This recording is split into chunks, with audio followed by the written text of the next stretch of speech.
I'm M46, my wife was F44, and my kids are M16 and F18. The wound's still a bit fresh. A month ago, my wife of 22 years tragically died in a car crash. Cynthia was one of those drivers that loved to stare into her phone, and unfortunately this bad habit caught up with her in the last week of January. I was pretty devastated when the police showed up at my door and told me she had a fatal accident, and I wanted to honor her somehow. At the time of the accident, I had no idea she was having an affair. The last 4 or 5 months I did notice she was pulling away and our intimacy decreased, but I thought this was just something that happened to couples after 20 years, so I didn't pay much mind to it. But, at least from what she told me, Cynthia started to get into writing. She was constantly on her laptop, typing away at all hours. She told me she was working on a fantasy book, hopefully the first of a series. When I asked more, she said it was about a fantasy world where a super advanced human race appears and interacts with orcs and elves and magic with laser guns and high tech.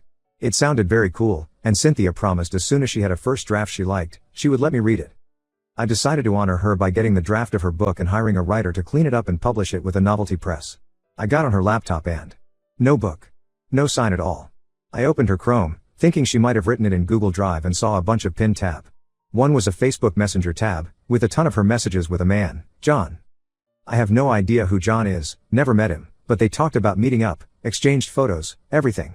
The last message John sent her was 2 days before Cynthia's accident, the two saying they loved each other, and him saying he was going on a business trip to Germany. The messages between Cynthia and John has shown they had met up at the house more than once, so I already had the locks changed. Not sure if John is back yet, and frankly don't care if he is. I was thoroughly devastated.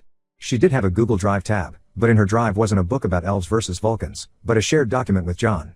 The document was a plan her and John drafted on how to divorce me, turn the kids against me, and take our home and as much money as possible. One thing she noted was she has been taking money, a few hundred a month, and putting it in a separate account. I got the bank thing sorted out, and the money in the kids' college account. I've also been going to therapy twice a week now. It is hard to be mad at someone dead, especially someone everyone else in your life is grieving and praising as a wonderful wife and mother. I have asked my therapist if I should tell my kids about what Cynthia has done and what she was planning to do. My therapist cautioned me about this. He said that they just lost their mother, and being told this would be condemning her memory, damnatio memoriae. Maybe now is not the time, but I think eventually would be a time for my kids to know. Update 1. Some things have happened since last time. To answer some questions, I have gone to the bank and got control of Cynthia's account, and transferred the money into a savings account for the kids. Also, my kids already suspected. Tuesday night, my eldest Michelle said her and my son Jason had something to say to me. They sat me down in the living room and Michelle said, "We think mom was cheating on you." They both said they weren't sure, but it was eating them up seeing me in extreme grief the past month, and they thought I should hear what they suspect. They brought up how Cynthia was always away, and when she was at home, she would say strange observations about me. Stuff like, "Isn't it weird your dad's working late this week?" This is one of those seeds Cynthia mentioned in her document that she wanted to plant in the kids. Michelle said her suspicions went high the week before the accident, when she got home from school and saw a strange jacket on the coat hook by the front door.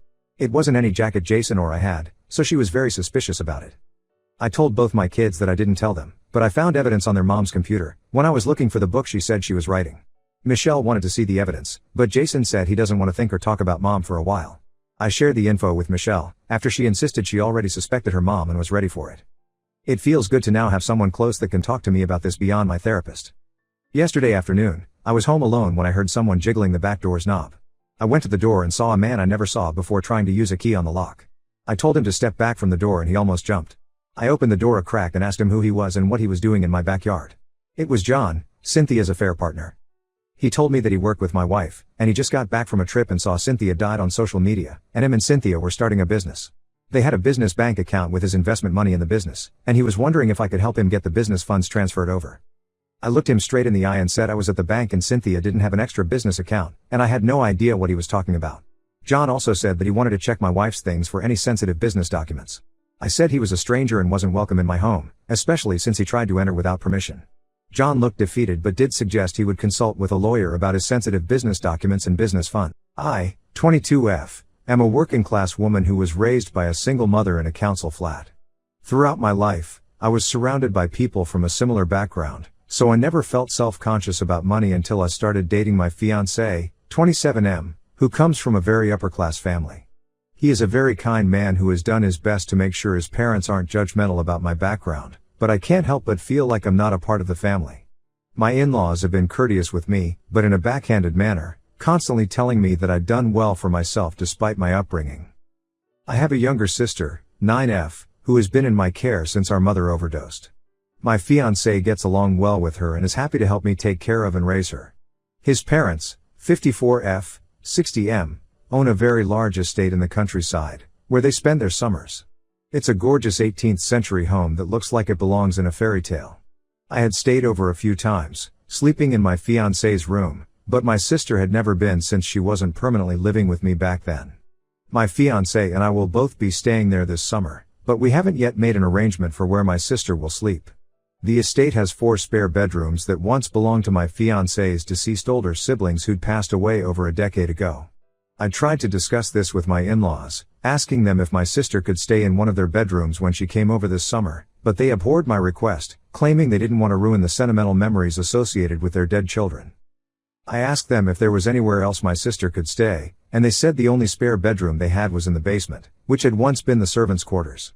It had been renovated and modernized, but it was distinctly different from the rest of the house. It was very bare and plainly decorated, while the upstairs part of the house looked like a set from a period drama.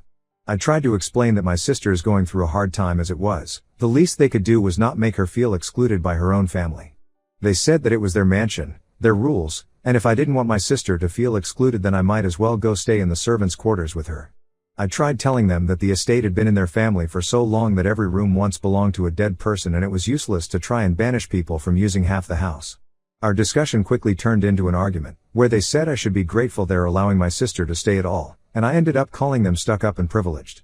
Ida, I divorced my wife because she lied about her fertility. I'm livid. I, 38M, have been with my wife, Natalie 37F, for 8 years. Married for 4 years. Natalie has a daughter from a previous relationship, Kaya, 12F. Kaya's dad left when she was a newborn. We have no idea where he is. I love her as if she were mine. She calls me dad and has a great relationship with me. I told Natalie from the very beginning that I would like to have biological children, and she said she is open to having more kids. After we got married, we bought a nice place and started trying for a baby. After a year, we did some testing and all came back normal. My wife said IVF would be too costly and hard on her body. I was secretly devastated, but I decided to come to terms with the fact that I'll never have any biological kids. This was until a few days ago when I found out from Natalie's sister that Natalie lied to me. She and her sister got into a fight in our house, and her sister screamed, "At least I don't take pills behind my husband's back and claim I'm infertile. Does he know you had an abortion?" I was floored. My wife kicked her sister out and started crying, saying she really didn't want another kid and didn't want to lose me.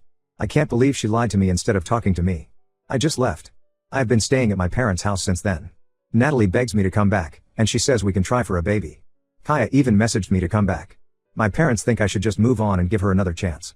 She made a mistake, and she apologized. Ida for wanting a divorce for this lie? Edit. I live in Canada. I'm pro-choice. I do believe women have to control their bodies. Don't lecture me about her rights. But this is a different case. She lied to me. I could have now have my baby in my arms. I had no idea she is against having more babies until a few days ago. Abortion happened 1.5 years after our wedding.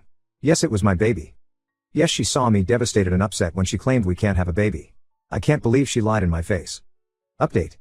Thank you for all your kind comments and private messages.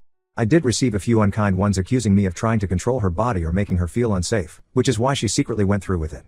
Natalie came over to my parents' house last night after dinner. She dropped off Kaya at her friend's because she said she needed to talk to me. I'm glad I gave her the chance because I now have no doubt she is a pathological liar. She said after her first pregnancy she had to work so hard to be in shape and she swore she would never do that again. I said, "Then you lied to me from day one?" She said she thought she would change her mind but she didn't. Then she saw me come to terms with not having a baby, so she decided not to tell me. I said, "So you lied more?